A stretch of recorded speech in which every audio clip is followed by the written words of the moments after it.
This is Family Life. I'm actually kind of relaxed. I'm far away in Osogbo in Osun State, where I am preparing to be part of the Osun election. Don't worry, I'm not running.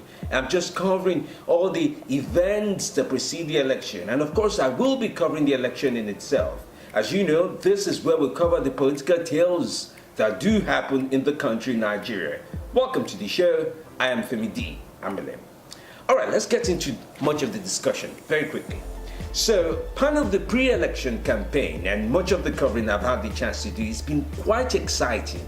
Not just for me, but also for the images, the videos, and all the things I've had the chance to collect. There's been so much talked about about the state of Osun State before now. Let me attempt to describe that for you. Over the years, in fact, over a few months now, there's been so much difficulty for the state and the people of the state, the residents, where much of the state is driven by the services of civil servants. That's more than half of the people here depend on the government to have their salaries paid. That's in Osun State, Nigeria. Well, it so happens that the state also has quite a number of debt that it needs to pay up, either from the country in itself or to some global funding that they are trying to fund back. So some of the development and some of the decisions made by the current governor, Governor Aregbesola of Osun State in Nigeria, was to find a systematic way of paying salaries of some of the civil servants in the state. But that's not all to it. So the question did arise during one of the gubernatorial debates.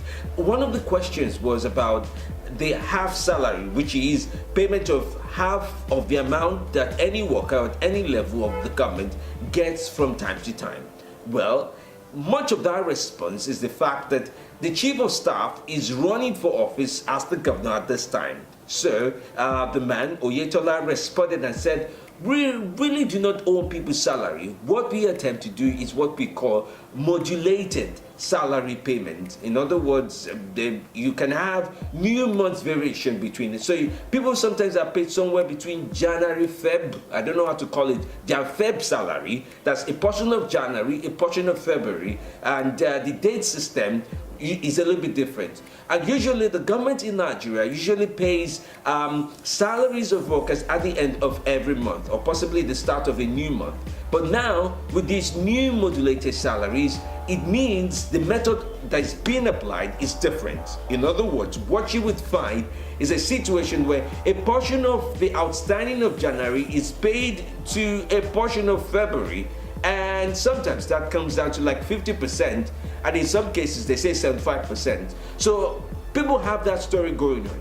And for the pensioners, you also have the story where you have people who are owed as much as 2 million naira getting paid 100,000 naira with a clear notion that they will be paid the balance of their pension. That is for those who have retired, that they'll be paid the balance of the amount of money that is being owed to them. So we have all these economic differences going on in the state. And as you can hear, there's a lot of security already in the state, in Osun State, ahead of the election. The Inspector General of Police was describing what to expect, at least 4 policemen per polling unit.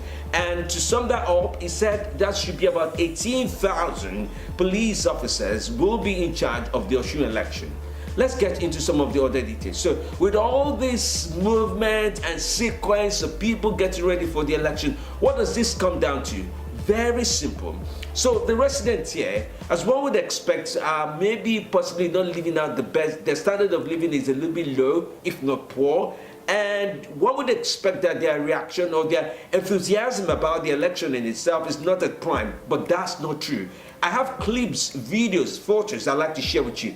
Take a look at this one I'm showing to you right now. This is a group of women who camped out of were just camping just outside of the National Stadium, where one of the campaign candidates was there yesterday. The All Progressive Congress candidates, Oyetola, yes, was there yesterday, alongside with the big chief wigs of his party, including the president of the country, President Muhammadu Buhari, and the likes of Governor Ambode of Lagos State was also there. So you would have this group of women coming, and then there were some young guys as well, all uniformed up in some sort of jersey and all dressed up, and different groups, different segmentation, different people were there. And of course there were ideas to be sold. There people who were there to sell food. Yeah, there's a picture of somebody selling food. Yes, wristwatches. Yes, there was wristwatches to be sold. All forms of campaign material was there. And one of the citizens that was also out there, was chanting, "Let us vote right now, let us vote right now. We have the numbers." In other words, he believed that with the number of people right here, which by the way, I believe you can see the picture now, if voting were to go down right now in that stadium, he strongly believed with these numbers, he's certain that then his candidate of choice would win. But then, another campaign would run a few days from now for another party. My expectation, or what I say, anticipation, is that this same crowd would possibly migrate for the benefit of what they can get to the other campaign ground. It brings forward another idea. So it's not only politicians that do end up having a strategy in which to approach the citizens. The citizens as well have developed a strategy in which to approach the politicians.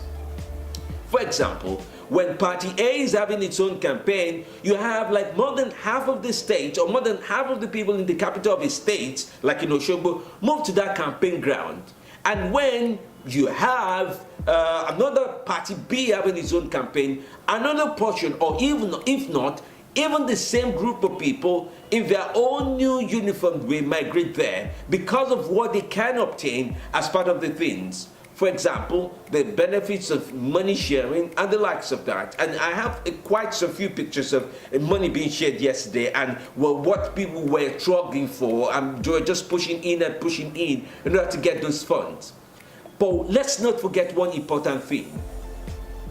That a crowd shows up for a campaign rally for Party A doesn't mean the same crowd will not turn up for Party B's campaign rally. So let's not be deceived. The Nigerian crowd, or should I say the African crowd, because of the exchange of gifts and the idea of vote buying and inducement, have also learned to strategize to turn up wherever the gifts are being given, to turn up wherever they are needed in numbers, and also possibly develop their own strategy which may be self-deceiving. In other words, don't look at the numbers at your rally to preempt the people that may turn up at your vote. Do you think that works for you?